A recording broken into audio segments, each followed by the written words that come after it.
সুপ্রিয় দর্শক আসসালামু আলাইকুম, welcome back to my cooking channel. আজকে আপনাদের মাঝে নিয়ে এসেছি চিচিঙ্গা ভাজির রেসিপি। আশা করি আজকের রেসিপি আপনাদের অনেক ভালো লাগবে। ফার্স্টে আমি চিচিঙ্গাটাকে এভাবে ছিলে নিব। এরপর যে এটাকে আমি যত সম্ভব কুচি করে কেটে নিব। দেখতে পাচ্ছেন আমি একবারে কুচি করে কেটে নিয়েছি। এরপর যে আমি এর মধ্যে দিয়ে দেব কিছুটা লবণ দিয়ে আমি এটাকে সুন্দর করে মেখে নিব যতক্ষণ না এই চিচিঙ্গার মধ্য থেকে পানি বের হয়ে না আসে। দেখতে পাচ্ছেন আমাদের চিচিঙ্গার মধ্য থেকে পানি বের হয়ে এসেছে।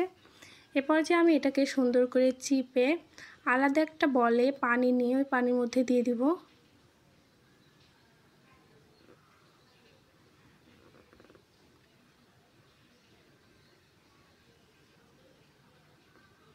সঠিক নিয়মে যদি আপনারা চিচিঙ্গা ভাজি করেন অবশ্যই আপনাদের এই রেসিপিটি অনেক ভালো লাগবে। দেখতে পাচ্ছেন পানির মধ্যে দেওয়ার পরে সুন্দর করে ধুয়ে আবার সুন্দর করে চিপে নেব। চিপে আলাদা একটা পাত্রে নিয়ে নেব। এ পর্যায়ে আমি প্যানে দিয়ে দিয়েছি পরিমাপ মতো তেল, দিয়ে দিব 3টা পেঁয়াজ কুচি, দিয়ে দিচ্ছি পরিমাপ মতো কাঁচামরিচ, দিয়ে দিয়েছি 1 টেবিল চামচ পরিমাণ হলুদের গুঁড়া। এ পর্যায়ে সমস্ত উপকরণকে ভালো করে নেড়ে ভেজে দিব। এ পর্যায়ে দিয়ে দেব পরিমাপ মতো লবণ দিয়ে সুন্দর করে নেড়ে নিচ্ছি। এ পর্যায়ে আমি চিচিঙ্গাগুলোকে দিয়ে দিব, দিয়ে সুন্দর করে নেড়ে নেব। এ পর্যায়ে নেড়ে আমি একটা ঢাকনার সাহায্যে চিচিঙ্গাটাকে ঢেকে দিব।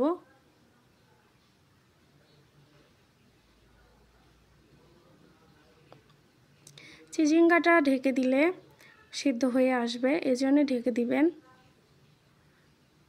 দেখতে পাচ্ছেন একটু লাল লাল কালার হয়ে এসেছে। আমি আবারও ঢেকে দিব। এটাকে আবারও 5 মিনিট জাল দিয়ে নিয়েছি। দেখতে পাচ্ছেন আমাদের লাল কালার প্রায় এসেছে আর সিদ্ধটাও হয়ে এসেছে। এ পর্যায়ে আমি আর ঢাকা দিব না। এ পর্যায়ে আমি এটাকে সুন্দর করে নেড়ে ভেজে নিচ্ছি। দেখতে পাচ্ছেন আমাদের ভাজি হয়ে গিয়েছে। এ পর্যায়ে আমি এটাকে একটা বাটিতে ঢেলে নেব। আশা করি আজকের রেসিপি আপনাদের ভালো লাগলে চ্যানেলটিকে লাইক সাবস্ক্রাইব করে আমাদের সাথে থাকবেন। দেখা হবে নেক্সট ভিডিওতে। টাটা, বাই বাই, আল্লাহ হাফেজ।